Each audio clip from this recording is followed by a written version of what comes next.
अस्सलामुअलैकुम my social media family. उम्मीद करती हूँ कि आप सब लोग हिफ्ज़-ओ-मान से होंगे, खुशबाश होंगे। सियासी तज्ज़ियों और तबसरों के साथ आपकी खिदमत में हाजिर हूँ। शुरू करते हैं पहली खबर से। जैसा कि आप लोग जानते हैं कि पिछले दिनों में अज़मा बुखारी, जिनका ताल्लुक पीएमएलएन से है, उनकी एक बेहुदा वीडियो को वायरल किया गया, जो कि पता चला कि वो एआई जनरेटेड थी, यानी कि वो फेक फोटोशॉप्ड वीडियो थी। मतलब किसी और के चेहरे के ऊपर अज़मा बुखारी के चेहरे को लगा के उसको पीटीआई के सोशल मीडिया अकाउंट से पहले वायरल किया गया। उसके बाद जो सनम जावेद की बहन फलक जावेद हैं, उन्होंने इसके ऊपर जो है वो काफ़ी तबसरे फरमाए और ट्विटर के ऊपर आकर इस तरह की चीज़ें लिखी। और उसके बाद अज़मा बुखारी जो हैं, उन्होंने मुकदमा कर दिया फलक जावेद के ऊपर। फलक जावेद ने तब तक अपने ट्वीट्स को डिलीट कर दिया। हाँ, ये जहाँ तक मेरी इन्फॉर्मेशन है या जहाँ तक मुझे पता है, ये बात सच है कि फलक जावेद ने अपने ट्विटर अकाउंट के ऊपर आकर अज़मा बुखारी का वीडियो नहीं शेयर किया था, यानी वो जो एआई जनरेटेड वीडियो था उसको शेयर नहीं किया था, लेकिन उसके बारे में बहुत ही मुग़ल्लज़ात बकी थी, बहुत ही गंदा कंटेंट जो है वो पोस्ट करती रही थी। और जैसे ही अज़मा बुखारी ने उस खातून के ऊपर जो है वो मुकदमा किया, तो उस खातून ने ये रोना शुरू कर दिया, वावेला करना शुरू कर दिया कि उसने तो वीडियो शेयर ही नहीं किया, तो फिर उसके ऊपर ये इंतकामी कार्रवाई क्यों की जा रही है। तो आई होप कि आपको ये सारी कहानी समझ में आ गई होगी। अब अज़मा बुखारी जो है वो बार बार जो है वो इस हवाले से अदालत जाती हैं, और अभी कुछ दिन पहले मेरी उनसे मुलाकात भी हुई थी, तो मैंने उनसे ये सवाल पूछा था। तो मुझे मुबैना तौर पे कुछ ज़राए से ये खबर मिली थी कि फलक जावेद जो हैं वो केपी के हाउस के अंदर जो है वो छुपी बैठी हैं। तो मैंने अज़मा बुखारी से ये सवाल किया था कि अगर वो वहाँ बैठी हैं तो आप लोग क्यों नहीं पुलिस को वहाँ भेजते कि वो जाकर उनको अरेस्ट करें। तो अज़मा बुखारी का ये कहना था कि करने को ये किया जा सकता है, लेकिन महज अपने फ़ायदे के लिए या अपनी सहूलत को देखते हुए मैं इस तरह नहीं कर सकती कि दो सूबों को मैं आपस में लड़वा दूं। तो ये उनकी एक बड़ी वाइज उनका डिसीजन था। अब फाइनली अज़मा बुखारी जो है, उनका इस हवाले से जो है वो बयान आया है, जिसमें उन्होंने कहा है कि पीटीआई ने प्रोपेगेंडे के लिए बाकायदा तौर पे ग्रुप्स बना रखे हैं। और उन्होंने और क्या कहा, मैं आपके सामने रख देती हूँ। लाहौर हाई कोर्ट के बाहर बेसिकली वो आई हुई थी और वहाँ पर मीडिया से गुफ्तगू करते हुए उन्होंने कहा, सूबाई वज़ीर इत्तलात हैं, आप लोग जानते हैं अज़मा बुखारी, उन्होंने कहा कि सोशल मीडिया सार्फिन इदारों को धमकाते हैं और इन यानी पीटीआई के, और उन्होंने कहा कि ये हमारी सोच से भी ज़्यादा ख़तरनाक और सियाने हैं। ये कहते हैं कि हमारे घरों पर छापे मारे जाते हैं। उन्होंने कहा कि पीटीआई के प्रोपेगेंडा सेल को 500 सिम्स दी गई, और ये 500 सिम्स जो हैं वो खिदमत खल्क के लिए नहीं बल्कि फसाद के लिए इस्तेमाल की गई। उन्होंने कहा कि पीटीआई के पास एक प्रोपेगेंडा सेल है, लोगों की तौहीन करने के लिए पीटीआई का प्रोपेगेंडा सेल इस्तेमाल किया जाता है। आज सब चीज़ें अदालत के सामने पेश हुई हैं। उन्होंने कहा कि अगर वो खातून बेकसूर होती तो सामने आ जाती। उन्होंने कहा हमारे कोई फेक अकाउंट्स नहीं हैं। मैं चाहती हूँ कि जो मेरे साथ हुआ है वो किसी और खातून के साथ ना हो। उनका कहना था कि दौरान समात आज मैं हॉलीवुड की फिल्म जो है वो महसूस कर रही थी। आज एफआईए ने कुछ बेहतर काम किया है, जिस पर चीफ जस्टिस साहिबा ने उनकी तारीफ की है। अब इस केस में लीगल प्रोसीडिंग्स शुरू हो जाएंगी, और अब ABCD से इन सियासी इंतकाम जो है वो लेना होता तो अदालत ना आती, चुप करके ले लेती, किसी को पता भी ना चलता। उन्होंने यानी कहा कि मुझे अगर ABCD किसी से इंतकाम लेना होता तो मैं ले लेती। उन्होंने कहा कि मुझे ज़रूरत पड़ी तो हर तरह से मैं अदालतों के चक्कर लगाऊंगी, और सुप्रीम कोर्ट जाने के लिए उन्होंने कहा मैं फिर भी तैयार हूँ, इस केस को मंतकी अंजाम तक मैं ज़रूर पहुँचाऊंगी। ये बेसिकली वो फलक जावेद के हवाले से बात कर रही थी कि फलक जावेद का जो शौहर है, मुबैना तौर पे अकॉर्डिंग टू हर, जो उन्होंने बयान दिया अज़मा बुखारी ने, कि उनके शौहर जो हैं वो कोई जोंग की फ्रेंचाइज चलाते रहे हैं और वहाँ से 500 सिम्स को वो ऑपरेट कर रहे थे प्रोपेगेंडा के लिए, और वहीं से जो है इन्होंने इन वीडियोस को भी वायरल किया था। उन्होंने कहा कि जनाब, मैं तमाम चीज़ों को रूल्स एंड रेगुलेशंस के तहत करना चाहती हूँ। ब्राज़ील में भी एक्स बंद हो गया था, अब एक्स रूल्स एंड रेगुलेशंस के तहत ब्राज़ील में काम करेगा। उन्होंने कहा कि आज केपीके हाउस का भी दोबारा नाम लिया गया। केपीके हाउस में इन लोगों को शेल्टर मिलता है। देखा, वही बात आ गई ना जो मैंने आपको बताया कि उन्होंने कहा था कि वो शेल्टर मतलब उधर लेती हैं, उधर छुप जाती हैं ये दोनों बहनें। हुकूमत के खिलाफ उन्होंने कहा कि बगावत और जिहाद की तरगीब दी जाती है इनको वहाँ पर, और इसराइल के पैसों पर इनके बच्चे पल रहे हैं, ये इसराइल के खिलाफ तो नहीं जा सकते। भारतीय वज़ीर आज़म को अपने एहतजाज में शिरकत की दावत ज़रूर दे सकते हैं। मजीद उन्होंने कहा कि सऊदी वफ्द आया हुआ है और पाकिस्तान तरक्की कर रहा है। इकनॉमिक इंडिकेटर्स कह रहे हैं कि पाकिस्तान में महंगाई कम हो रही है। उन्होंने कहा कि मेरी वज़ीर आला ने आकर बाकी तमाम वज़राए आला को बताया कि रोटी की कीमत कम होनी है, और यहाँ रोटी की कीमत कम और बाकी सूबों में बढ़ रही है।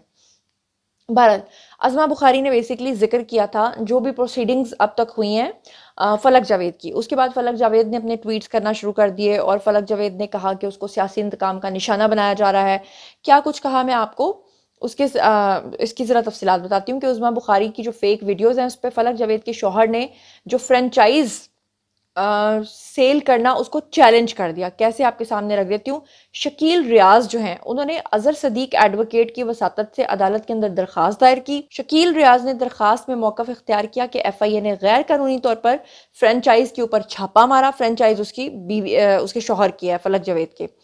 दरखास्त में मजीद लिखा कि मेरे ख़ानदान को सियासी इंतकाम का निशाना बनाया जा रहा है। दरखास्त में इस्तदा की गई है कि अदालत फ्रेंचाइज को डी सील करने का हुक्म दे, क्योंकि उसके शौहर की फ्रेंचाइज को सील कर दिया गया है, फ़लक जावेद के शौहर को। इसीलिए फ़लक जावेद ने आकर ट्विटर के ऊपर बहुत सारी ट्वीट्स की और कहा कि जी उसके नाम पे एक प्लॉट था, उसको उसकी जायदाद को जब्त कर लिया गया है, मतलब वो प्लॉट की सेल परचेज नहीं कर सकती हैं, और ये कि उनके शौहर से इंतकाम लिया जा रहा है, और ये कि क्योंकि वो मतलब मरीम नवाज़ के बारे में बहुत हर्जा सराई और बहुत गंदी लैंग्वेज ये खातून इस्तेमाल करती रही हैं, फ़लक जावेद और सनम जावेद। तो ऑब्वियसली अगर पंजाब से भागकर ये लोग खैबर पख्तूनख्वा के अंदर पनाह ले सकते हैं, तो ये तो कभी नहीं हो सकता ना कि पंजाब के अंदर फिर उनसे उस तरह का इंतकाम ना लिया जाए जो वो दूसरों के लिए कर रहे हैं। यानी जैसा आप गड़ा खोदोगे वैसा फिर आपके साथ भी होगा, फिर उस वक्त आपकी चीखें क्यों निकलती हैं। अब बात कर लेते हैं मेरा जो प्रीवियस व्लॉग है उसमें मैंने बताया था कि OIC का इजलास पाकिस्तान के अंदर होने जा रहा है, जिसमें तमाम ममालिक के जो सदूर हैं, जो वुज़रा हैं, वो शिरकत करने जा रहे हैं।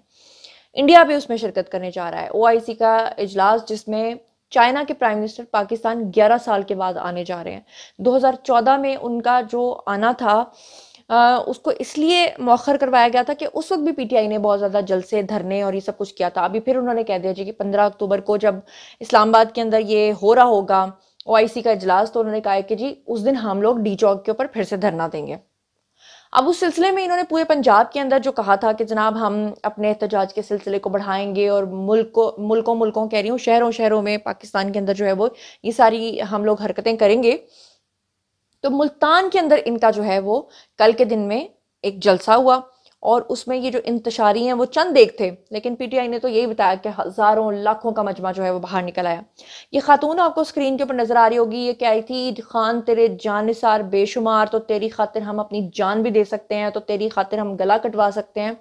लेकिन जैसे ही दूर से इस खातून ने देखा कि पुलिस आई है तो इस्तेमाल से दुरकी लगाती भाग गई ये खातून, और ऐसे भागी कि पुलिस पीछे पीछे और ये खातून इधर उधर कहीं छुप गई।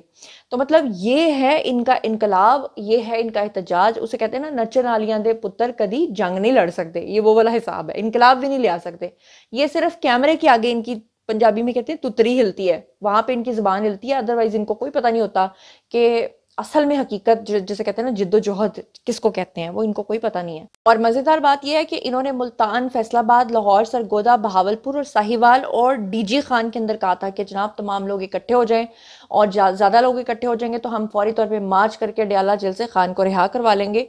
लेकिन तकरीबन कोई 10, 12 या 15 लोग ही मेरे ख्याल से इकट्ठे हुए होंगे। लोगों को भी अब समझ आ गई है, लोगों को भी पता चल गया है कि ये जमात जो है ना, कि वही जमात है जिसके बारे में डॉक्टर इसरार अहमद ने इतने साल पहले बता दिया था। हकीम सईद इस वजह से शहीद हो गए थे, उनको कत्ल कर दिया गया था।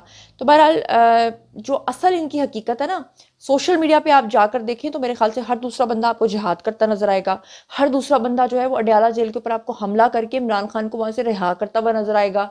लेकिन रियलिटी में अगर आप देखें तो जाली मकबूलियत का भांडा फूट चुका हुआ है। अच्छा, वैसे इससे पहले कि अगली खबर पे मैं जाऊं, इतना मैं आपको बता दूं, इस्लामाबाद को माशाल्लाह इतनी खूबसूरती से सजाया गया है कि OIC का जो इजलास होने जा रहा है उसकी खुद जाके जिसे कहते हैं ना कि पूरी डिटेल्स चेक की हैं खुद शहबाज शरीफ साहब ने। उन्होंने खुद वहाँ पे पूरे शहर के अंदर गश्त किया, देखा कि जनाब कैसी खूबसूरती है, और बनाने वाले कौन लोग होते हैं, उजाड़ने वाले कौन लोग होते हैं वो तो आपको पता है, लेकिन साइड पे आपको नज़र आ रहा होगा तो मैंने कहा आपको दिखा दूँ कि आजकल इस्लामाबाद कितना हसीन और खूबसूरत लग रहा है। अच्छा जी, अब ये स्क्रीन के ऊपर आपको जो है वो काफ़ी ज़्यादा मुल्कों के जो सदूर हैं वो नज़र आ रहे हैं, और पाकिस्तान को आलमी सतह पर इज्जत मिलना शुरू हो गई है। तुर्कमानिस्तान में होने वाली आलमी कॉन्फ्रेंस के अंदर हमारे जो सदर हैं यानी आसिफ अली जरदारी, उन्होंने शिरकत की, और आलमी कॉन्फ्रेंस जिसमें रूस के सदर प्यूटन भी वहाँ पर थे, उनके समेत कई एशियन ममालिक के सदूर ने वहाँ पर शिरकत की है। और कुछ ऐसे वीडियोस भी आए कि प्यूटन जो है वो डायरेक्टली लगातार बात करते रहे आसिफ अली जरदारी के साथ। और फिर आसिफ अली जरदारी का एक और वीडियो बहुत वायरल हुआ जिसमें छोटी छोटी बच्चियों ने जब उनको फूल दिए और उनको कुछ खाने के लिए चीज़ दी तो आसिफ अली जरदारी ने उन बच्चियों का जूठा भी खाया। यानी ये भी एक जेस्चर ऑफ जिसे कहते हैं काइंडनेस होता है। और अल्लाह का शुक्र है कि उनकी सेहत भी थोड़ी बेहतर नज़र आई। काफ़ी बीमार थे आसिफ अली जरदारी भी बहुत अरसे से, यहाँ तक कि उनकी बेटी जब बख्तावर की शादी हुई थी तो वो शादी में भी शिरकत के लिए अस्पताल से आते थे, अगर आपको याद हो तो वहाँ पे आसिफ अली जरदारी जो हैं उनके प्यूटन के साथ वीडियोस देखने के बाद जनाब उनके पीछे पड़ गए सारे यूथी, फिर उनको ट्रोल करना शुरू कर दिया।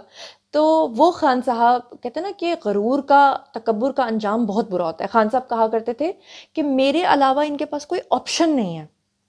अब आप देखिए कि वो ऑप्शन क्या क्या ऑप्शंस दिखा रही है, आप खुद देख लीजिए। ये स्क्रीन के ऊपर आपको याद आ रहा होगा, रेफरेंस के तौर पे मैंने एक वीडियो लगाया है जब खान साहब जो हैं इनको कश्मीर का झंडा पकड़ाने के लिए कितनी तगोदो की थी फिरदौस आशिकवान ने, लेकिन वो एक झंडा तक भी पकड़ने के लिए राजी नहीं थे खान साहब, क्योंकि कश्मीर को बेच के आए थे। याद है ना, तब खान साहब ने कहा था कि मुझे ऐसा लग रहा है कि मैं वर्ल्ड कप जीत कर आया हूँ, बल्कि उससे भी ज़्यादा मुझे खुशी हो रही है।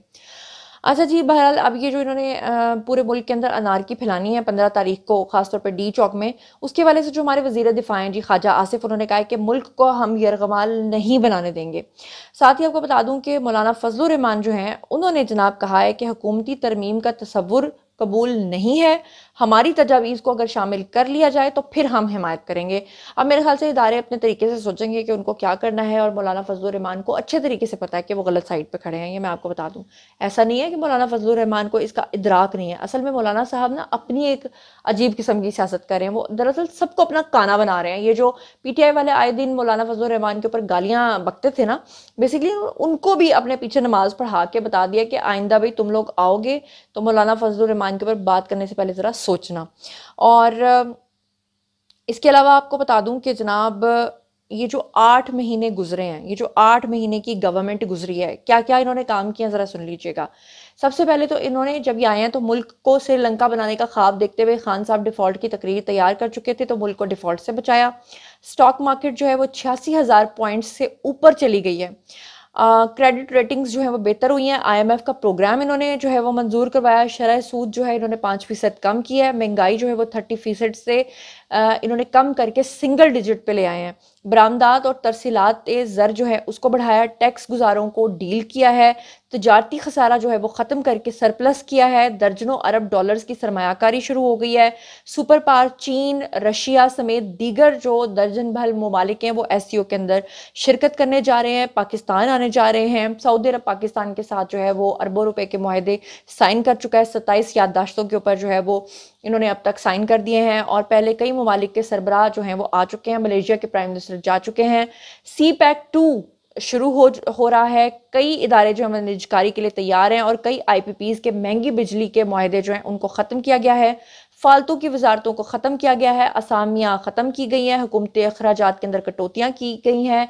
इनकलाबी इकदाम कर लिए गए हैं। कॉलम्स की लंबी लिस्ट है। और ये सब अदलिया इमरानी फितने की तरफ से लगातार इंतशार फैलाने और मुदाखलत के बावजूद भी कामयाबियां समेटने का एक नया रिकॉर्ड है जो इस गवर्नमेंट ने किया है।